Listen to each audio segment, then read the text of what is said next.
بسم اللہ الرحمن الرحیم رب اشرح لی صدری ویسر لی امری واحلل عقدۃ من لسانی یفقہوا قولی اللہم ربنا زدنا علما یا معلم ابراہیم علمنا یا مفاہم سلیمان فہمنا۔ سیرت آج ہم جہاں سے شروع کر رہے ہیں وہ ہے کہ وہی جب آپ صلی اللہ علیہ وسلم پر اتری، اور حضرت عائشہ رضی اللہ عنہ نے بہت ڈیٹیل میں ایکسپلین کیا ہے، اور یہ صحیح بخاری میں تقریباً 2 پیجز کے اوپر حضرت عائشہ کی یہ حدیث ہے کہ کیسے کہ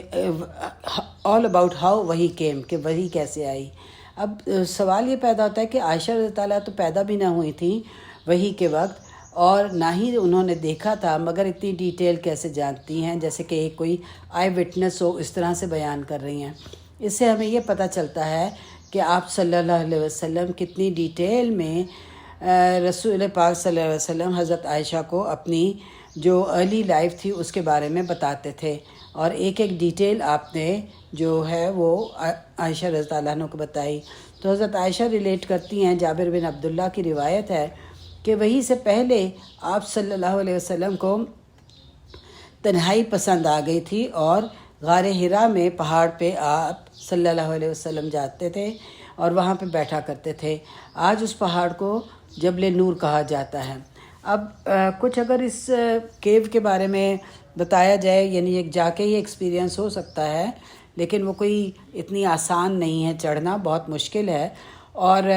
ایک کیو کم ہے اور ایک سوراخ، بڑا سوراخ زیادہ ہے، یعنی سامنے سے بھی کھلی ہے اور پیچھے سے بھی کھلی ہے، اور جب انسان اندر جاتا ہے تو کرال کر کے جانا پڑتا ہے، کھڑے ہو کے نہیں جا سکتے۔ اس کے علاوہ یہ ہے کہ صرف ایک آدمی کے بیٹھنے کی جگہ ہے،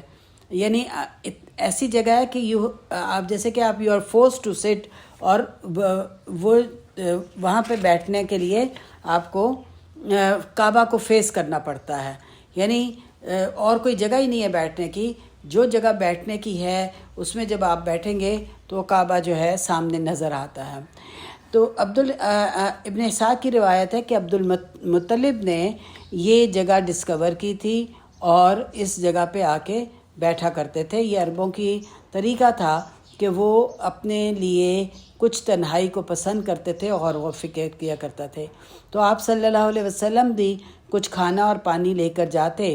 اور راتیں بھی گزارتے، اور جب کھانا ختم ہو جاتا تو آپ صلی اللہ علیہ وسلم پھر نیچے آ جاتے۔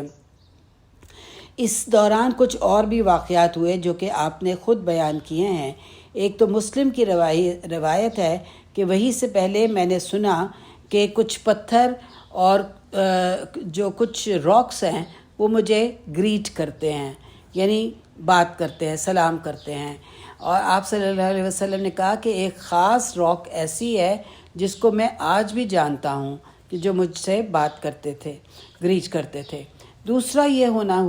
شروع ہوا کہ آپ صلی اللہ علیہ وسلم کو خواب آنے لگے، اور کل کیا ہونے والا ہے وہ آپ کو خواب میں نظر آتا، اور وہ سچ ثابت آتا، اور ہر رات کو آپ کو یہ خواب آتا تھا۔ اور یہ جو یعنی اس چیز کا ذکر آپ نے ختیجہ رضی اللہ عنہ سے کیا، تو ختیجہ رضی اللہ عنہ نے آپ سے کہا کہ یہ تو ایک بہت اچھا سائن ہے۔ اب یہ جو خوابوں کا سلسلہ تھا یہ تقریباً 6 ماہ تک وہی سے پہلے ہوتا رہا آپ کو، اور 6 ماہ بعد پھر جا کے قرآن نازل ہوا، اور قرآن رمضان میں نازل ہوا، یعنی یہ کب، اور پیغمبری جو تھی نا آپ صلی اللہ علیہ وسلم کی وہ 23 سال تک رہی تھی، یعنی 6 ماہ تک مسلسل خواب دیکھتے رہے اور وہ سچ ثابت ہوتے رہے۔ اس سے ہمیں یہ پتہ چلتا ہے کہ اللہ تعالیٰ آپ کو تیار کر رہے تھے پیغمبری کے لیے، فزیکلی بھی، مینٹلی بھی اور اسپریچولی بھی تیار کر رہے تھے۔ اب ان 6 مہینوں میں جو بات جو تھی وہ یہ تھی کہ آپ کو تنہائی بہت اچھی لگتی تھی، اور تنہائی میں بیٹھ کے کچھ عرصے کے لیے آپ عبادت کیا کرتے تھے، مگر ہم نے یہ بات ذہن میں رکھنی ہے کہ یہ سنت نہیں ہے کہ انسان سوسائٹی سے قطع تعلق کر کے اپنی عبادت کریں۔ ایک دفعہ جب آپ صلی اللہ علیہ وسلم پر وہی آنی شروع ہو گئی تھی تو آپ نے ہیرا پر دوبارہ جانا نہیں گئے تھے، چھوڑ دیا تھا۔ آج بھی کچھ لوگ کہتے ہیں کہ عبادت کرنی ہے تو بالکل تنہائی میں کرو، غاروں میں چلے جاؤ، لیکن یہ مسلمانوں کی تنہائی یہ نہیں ہے۔ مسلمانوں کی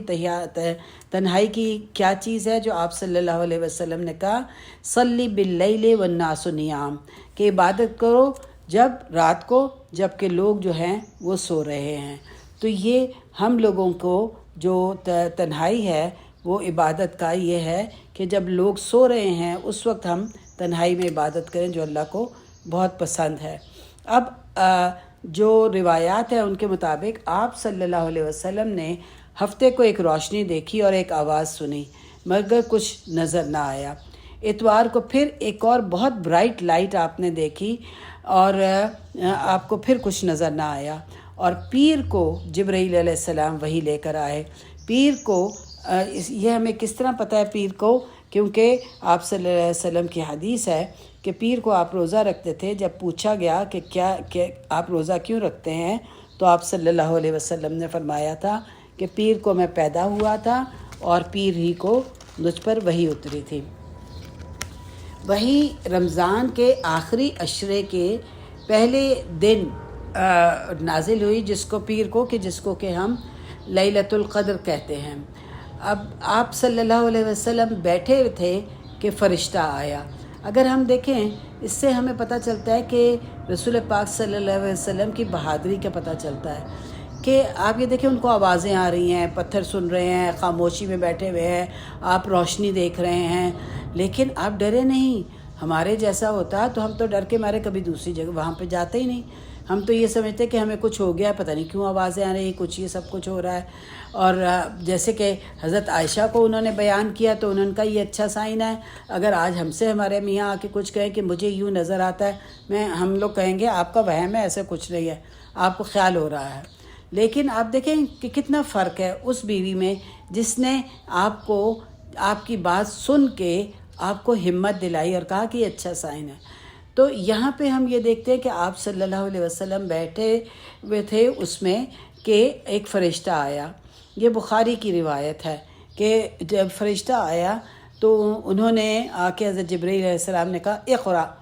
تو جب انہوں نے کہا اقرا تو آپ صلی اللہ علیہ وسلم نے کہا ما انا بقاری، کہ میں تو نہیں پڑھ سکتا۔ جبرائیل علیہ السلام نے پھر بہت سختی سے آپ کو پکڑا اور اتنا دبوچا کہ آپ صلی اللہ علیہ وسلم کہتے ہیں کہ مجھ میں لگا کہ بس اب میں اس کے بعد ختم ہو جاؤں گا، اور پھر چھوڑ دیا۔ تو آپ نے کہا کہ مجھ میں اتنی طاقت نہ رہی۔ پھر اس کے بعد پھر انہوں نے کہا اقرا، تو انہوں نے پھر کہا ما انا بقاری۔ پھر جبرائیل علیہ السلام نے تیسری دفعہ پکڑا اور کہا، پھر اب جب تیسری دفعہ پکڑا تو کہا اقرا بسم ربک الذی خلق خلق الانسان من علق اقرا ربک الاکرم الذی علم بالقلم تو علم الانسان ما لم یعلم۔ تو جب یہ آیات انہوں نے پڑھیں آپ صلی اللہ علیہ وسلم کی، تو اب اس کے بارے میں علماء کی رائے کیا ہے؟ علماء کی یہ رائے اس چیز کے بارے میں کہ 3 دفعہ کیوں دبوچا آپ صلی اللہ علیہ وسلم کو، اس کے بارے میں علماء کچھ تو یہ کہتے ہیں، یہ دیکھیں یہ علماء کے اپنے یعنی غور و فکر کا نتیجہ ہے، یعنی اس کی کہیں سے اوتھینٹسٹی ہمیں نہیں پتہ چلتی، لیکن بہت بڑے بڑے علماء ہیں جنہوں نے کہا کہ یہ سب سے پہلی جو دفعہ اسکویز کیا تو وہ اس لیے کیا کہ آپ صلی اللہ علیہ وسلم کو یہ یقین ہو جائے کہ یہ حقیقت میں ہو رہا ہے، وہ کوئی خواب نہیں دیکھ رہے ہیں۔ اور دوسری دفعہ جو پیغام ہوا وہ یہ کہ دوسری دفعہ اس لیے کہ آپ صلی اللہ علیہ وسلم کو یہ پتہ چل جائے پیغام بہت بھاری پیغام ہے، اور آپ کی جو فزیکلی بھی آپ کے لیے بہت مشکل ہوگا وہی کا ریسیو کرنا، یعنی انرجی ڈریننگ ایکسپیرینس ہوگا۔ اور کچھ اسکالرز یہ بھی کہتے ہیں کہ یہ انڈیکیشن تھی آپ صلی اللہ علیہ وسلم پہ 3 طرح کی آزمائش کی، کہ 3 طرح کی آزمائشیں آئیں گی، اور جس میں آپ یہ سمجھیں گے کہ بس میرا اینڈ ہے، لیکن پھر اللہ کی مدد جو ہے آپ کے لیے آ جائے گی۔ ایک تو وہ جس بائیکاٹ کا ہم نے ذکر کیا تھا کہ وہ ان کے ساتھ بائیکاٹ ہوگا، اور دوسرا یہ کہ قتل کی سازش ہوگی اور ہجرت ہوگی، اور تیسرا یہ کہ احد کی جنگ جس میں کہ آپ خود زخمی تھے، بری طرح سے خون بہہ رہا تھا اور بالکل قریب تھا کہ آپ جو تھے وہ ختم ہو جاتے، لیکن اللہ نے پھر آپ کو بچا لیا۔ تو یہ علماء کی رائے ہے، باقی اللہ بہتر جانتا ہے کہ وہ 3 دفعہ سکویز کیوں کیا۔ اب اقرا کے جو معنی ہیں وہ اقرا سے سوال یہ پیدا ہوتا ہے کہ اقرا کیوں کہا۔ اقرا عربی میں کے 2 معنی ہیں، ایک تو یہ ہے کہ کاغذ پر لکھا ہوا پڑھنا، دوسرا حافظے سے پڑھنا یعنی میموری سے پڑھنا۔ جب جبرائیل علیہ السلام نے آپ سے کہا اقرا تو آپ نے سمجھا کہ جبرائیل علیہ السلام آپ کو یہ کہہ رہے ہیں کہ کوئی لکھا ہوا کسی جگہ پہ پڑھو، اسی لیے آپ نے کیا کہا ما انا بقاری، کہ میں تو نہیں پڑھ سکتا۔ مگر جبرائیل علیہ السلام کا مطلب یہ نہ تھا کہ کسی جگہ پہ لکھا ہوا پڑھو۔ تیسری دفعہ، پہلی دفعہ اور دوسری دفعہ تو یہی کہا اقرا، تیسری دفعہ جب انہوں نے یہ کہا بِاسْمِ رَبِّكَ الَّذِي خَلَقَ، کہ کس کے نام سے پڑھو، جو تمہارے رب نے جس نے سب کچھ پیدا کیا۔ تو تب جب آپ کو یہ پتہ چلا کہ اللہ تعالیٰ جو ہیں وہ آپ کو خود پڑھا رہے ہیں، تیسری دفعہ جبرائیل نے یہ کہا کہ لکھا ہوا نہیں ہے بلکہ کس کے رب کے نام سے پڑھو، تمہاری ریسیٹیشن جو ہے وہ ڈائریکٹلی اللہ کی طرف سے آئے گی، لکھا ہوا نہ ہوگا، تمہاری قرات جو ہے اللہ کے نام سے ہوگی، اللہ کی بلیسنگز ہوں گی اور تم ڈائریکٹلی اللہ کے ساتھ کمیونیکیشن ہوگی۔ اب یہ جو با ہے صرف اسی کے جو معنی ہیں یہ علماء نے جو بیان کیے ہیں، وہ ایک تو یہ ہے کہ با کے معنی ہیں کہ اللہ کے نام کے ساتھ، یعنی in the name of Allah of your lord جس نے تمہیں پیدا کیا ہے۔ دوسرا وہ یہ کہتے ہیں کہ تمہاری قرات اللہ کی طرف سے ڈائریکٹلی آئے گی۔ تیسرا وہ یہ کہتے ہیں کہ اللہ تمہاری مدد کرے گا۔ پھر اس کے بعد یہ ہے کہ کون ہے وہ رب، تو اس کا جو ہے جواب جو اللہ نے دیا کہ الذی خلق، جس نے سب کچھ پیدا کیا ہے، ہر چیز پیدا کرنے والا جو ہے وہ رب ہے۔ اور اقرا جو 2 دفعہ اس لیے بھی آیا ہے کہ علماء یہ کہتے ہیں کہ ریپیٹیشن کے لیے، اور دوسرا اس کا معنی یہ ہے کہ تمہارا کام کیا ہے، ابلاغ، پہنچانا، یہ جو تم پہ آ رہا ہے وہ تم نے آگے پہنچانا ہے۔ کچھ علماء یہ کہتے ہیں کہ 2 دفعہ اقرا اس لیے کہا کہ دین کا علم حاصل کرو اور دوسری دفعہ دنیا کا علم حاصل کرو، کیونکہ اللہ تعالیٰ آگے کہہ رہے ہیں علم بالقلم، کہ اللہ نے قلم کے ساتھ لکھنا سکھایا۔ تو دنیا کا بھی علم جو ہے وہ اللہ ہی کا دیا ہوا ہے، اور یہ بات ہمیں خیال کرنی ہوگی، اس کو ذہن میں رکھنا ہوگا کہ یہ حکم صرف آپ صلی اللہ علیہ وسلم کے لیے نہیں تھا، اس لیے کہ آپ تو لکھ تو سکتے ہی نہیں تھے، یہ تو حکم پوری امت مسلمہ کے لیے تھا اور آج بھی ہے۔ اور ہم یہ دیکھتے ہیں کہ یہ آیات کس پر اور کہاں اتریں، کس قوم پر اتریں، ایک ایسی قوم جو لکھی پڑھی نہ تھی۔ پورے مکہ میں زیادہ سے زیادہ لوگ 5 لوگ تھے جو پڑھے لکھے تھے، وہ تو بالکل انسیولائز تھے، جن کے پاس اپنی زبان لکھنے کے لیے کوئی ایک اسکرپٹ بھی نہیں تھا۔ اس زمانے کی اگر عربی آج آ جائے تو اچھے سے لوگ اس میں سے کچھ نہیں پڑھ سکیں گے۔ اس زمانے میں اللہ کا یہ حکم آیا کہ جاؤ پڑھو اور لکھو، جو بھی لکھا جا رہا ہے اسے پڑھو، اور پھر مسلمانوں نے ایسا ہی کیا۔ اس زمانے کے مسلمانوں نے یہی کیا کہ سب کچھ پڑھا، اور 100 سال کے بعد مسلمان جو تھے وہ سپر پاور آن دا ارتھ تھے، زمین کے اوپر سب سے بڑی طاقت کون سی تھی؟ مسلمانوں کی تھی۔ اس کے 200 سال بعد، 500 سال بعد اپنی اونچائیوں کی بلندیوں کو پہنچے تھے۔ لوگ علم حاصل کرنے کے لیے کہاں آتے تھے؟ عرب آتے تھے، میڈیسن سیکھنے کے لیے، سائنس سیکھنے کے لیے، انجینئرنگ سیکھنے کے لیے، لا سیکھنے کے لیے مسلمان ملکوں میں آتے تھے۔ باقاعدہ لٹریچر میں آج رائٹنگ میں موجود ہے کہ کس طرح سے وہ مسلمان اٹلی سے، انگلینڈ سے، ان تمام ملکوں سے آتے اور آ کے علم سیکھتے اور واپس جا کے پھر اپنے ملکوں میں سکھاتے۔ جیسے آج حالات پلٹ گئے ہیں اور آج ہمارے ساتھ یہی ہوتا ہے کہ ہم اپنے بچوں کو باہر لکھنے پڑھنے کے لیے بھیجتے ہیں، وہ اعلیٰ تعلیم وہاں سے حاصل کر کے آتے ہیں، اور اس کے بعد پھر یہ ہوتا ہے کہ وہ وہیں کے ہو کے رہ جاتے ہیں، واپس نہیں آتے۔ جن ماں باپ نے محنت کر کے پال پوس کے ان کو پڑھایا ہوتا ہے، بھیجا ہوتا ہے، تو وہ پھر وہیں کے باشندے بن کے رہ جاتے ہیں اور پھر واپس لوٹ کے نہیں آتے۔ اس میں کچھ ہمارے آج کے حالات کا بھی تعلق ہے کہ ہمارے ملک میں وہ فیسلٹیز نہیں ہیں جو ہمارے بچے وہاں پہ تعلیم حاصل کرنے کے بعد کر لیتے ہیں، اس لیے پھر وہ وہاں کے ہو کے رہ جاتے ہیں۔ تو یہ چیز ہم نے آج یہاں پہ دیکھی کہ آپ صلی اللہ علیہ وسلم پر کس طرح سے یہ آیات اتری اور کیسے آپ نے پھر ان کو لیا، اور اس کے بعد آگے کیا ہوا ہم انشاءاللہ نیکسٹ کریں گے۔ لیکن اگر آپ دیکھیں تو آج بھی قرآن کیسے کیا کیا جاتا ہے، حفظ جو ہے وہ میموری میں پریزروڈ ہے، اور لکھا ہوا لوگ لکھتے بھی ہیں قرآن کو، یعنی کہ واحد کتاب ہے، روحانی کتاب ہے جو کہ پریزروڈ ہے دونوں صورتوں میں، ذہنی طور پر بھی حفظ بھی کیا جاتا ہے اور قرآن بہت خوبصورتی سے لکھا بھی جاتا ہے۔ کوئی قرآن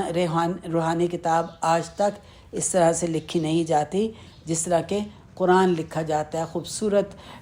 خطاطی کی جاتی ہے۔ تو اللہ تعالی ہم سب کو قرآن کو پڑھنے، سمجھنے اور لکھنے کی اور آگے پہنچانے کی توفیق عطا فرمائے۔ وہ کام جو امت مسلمہ کے لیے رسول پاک صلی اللہ علیہ وسلم کے لیے آیا، اللہ تعالیٰ آج ہمیں وہ ذمہ داری پوری کرنے کی توفیق عطا فرمائے، اور ہم اپنے لیے اس میں اپنے لیے سیرت میں سے اپنے لیے سبق ڈھونڈیں کہ ہمیں کیا کرنا ہے۔ یعنی ہم اکثر یہ ہوتا ہے کہ جب ہم دین کی طرف آنے لگتے ہیں تو ہوتا یہ ہے کہ چھوٹی چھوٹی رکاوٹیں آ جانی شروع ہو جاتی ہیں۔ کبھی میڈ چھٹی کر جاتی ہے، کبھی جہاں پڑھنے جا رہے ہیں ڈرائیور نہیں آیا، جا نہیں سکتے، تو ہم ہاتھ پہ ہاتھ دھر کے بیٹھ جاتے ہیں کہ یہ کام میرے لیے بہت مشکل ہے، کتاب پڑھنی بہت مشکل ہے، پڑھنے جاؤ وہاں پہ عربی میں پڑھایا جا رہا ہے، وہاں پہ گرامر پڑھائی جا رہی ہے، نہیں میں یہ نہیں کر سکتی، یہ بہت مشکل ہے۔ لیکن یہاں ہم دیکھیں کہ رسول پاک صلی اللہ علیہ وسلم کے ساتھ کس قسم کی انہونی باتیں ہو رہی تھیں۔ پتھر سلام کر رہے ہیں، فرشتہ آ رہا ہے، اکیلے تنہا بیٹھے ہوئے ہیں، آوازیں سن رہے ہیں، روشنیاں دیکھ رہے ہیں، لیکن ڈرے نہیں، اپنے اسی جگہ پہ قائم رہے، اور وہ بیوی جس نے کہ ان کی بات سن کے ان کو تقویت دی کہ ہاں انشاءاللہ اس میں خیر ہے۔ تو ہمیں بھی کیا کرنا ہے، ان سیرہ سے یہ سبق لینے ہیں کہ کسی بھی لمحے اگر ہم دین کا کام کر رہے ہیں تو کوئی یہ جو رکاوٹیں آتی ہیں ان کی وجہ سے بدہمتی نہیں دکھانی، کوئی یہ نہیں دکھانا کہ اب میں نہیں کر سکتی، ڈر جائیں کہ نہیں یہ تو کام میرے لیے ممکن نہیں ہے، بلکہ کیا استقامت کی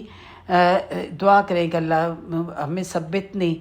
کہ الہی تو مجھے ثابت قدم رکھنا۔ تو اللہ تعالیٰ ہمیں ثابت قدم رکھے اپنی کتاب کو پڑھنے کے لیے، سننے کے لیے، سیرہ کو سننے کے لیے، اس پہ عمل کرنے کے لیے۔ آمین یا رب العالمین۔ ربنا تقبل منا انک انت السمیع العلیم وتب علینا انک انت التواب الرحیم، وصلی اللہ علی نبینا محمد وعلی آلہ وصحبہ اجمعین، وآخر دعوانا ان الحمد للہ رب العالمین۔